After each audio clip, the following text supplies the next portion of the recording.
Always makes my day better. Thank you. I'm glad you sought me out. Amidst all this merriment, I wasn't sure we'd have a chance to speak this evening. I wasn't sure we'd have a chance to make merry. Just the two of us. Merely to share a glass of wine, I suppose. To toast to victory, and to offer you an invitation. I know there are many things about me that remain shrouded in mystery. You've been very patient with me. I appreciate that. The time has come to paint you the true picture. I can only hope my tale will live up to your expectations. Tonight, of course, we celebrate, and I won't keep you any longer.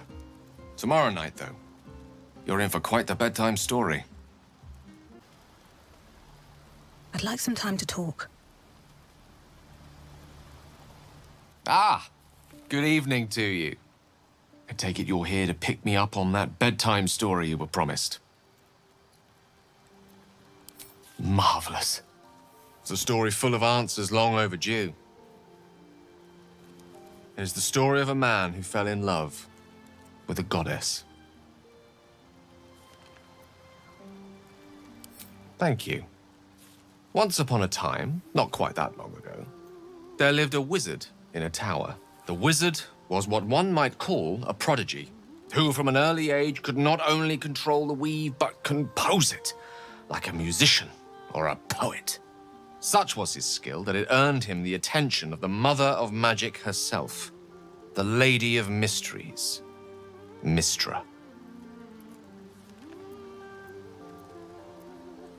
He was, even though it was in Mystra's affections that his true power lay. Perhaps it was not quite love, but you see, the wizard was but a very young man. It was most certainly love to him. Mystra showed him the secrets beneath the veils. The gossamer veils first, draped across the weave. The delicate veils next, draped across her body.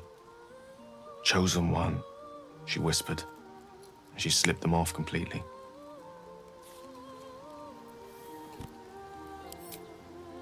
Yes, until one day, all too soon, the whispers stopped. The goddess spurned the mortal.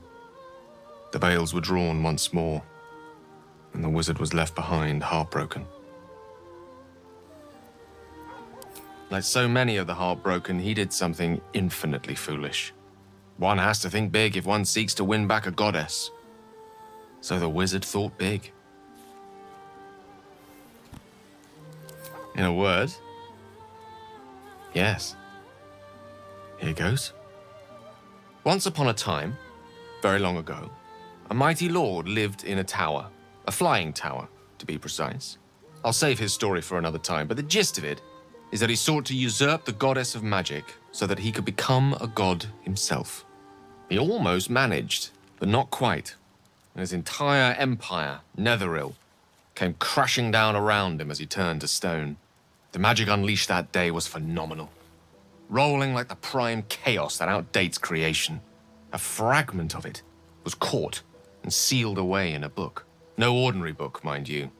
A tome of gateways that contained within it a bubble of astral plane. It was a fragment of primal weave locked out of time, locked away from Mystra herself. What if, the silly wizard thought, what if after all this time, I could return this lost part of herself to the goddess?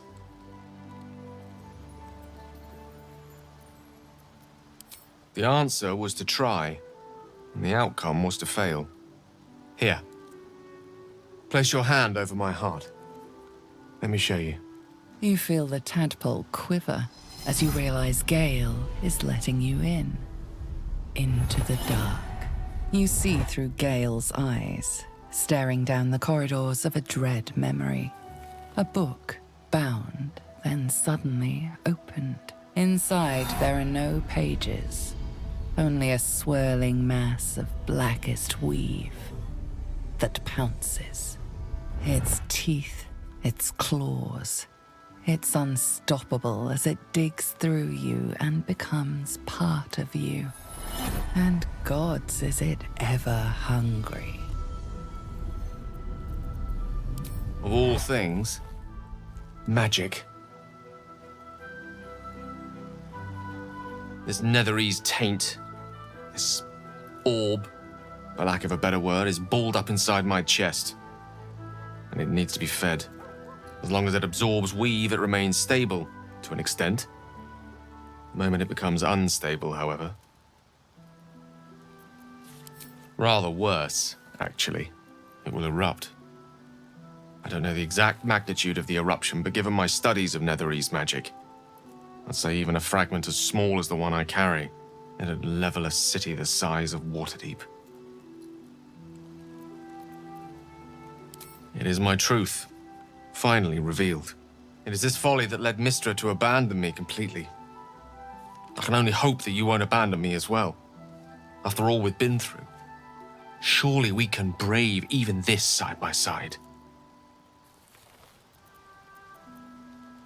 That is a great relief. Oh, a great relief indeed.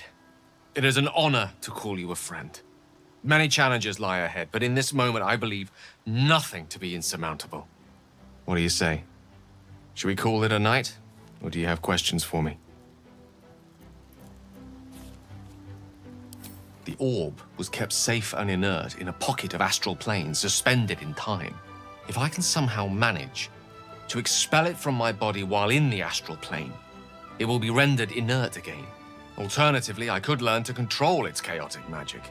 That is, to succeed where I failed before. Without Mistra's favor, I don't see how that may come to pass.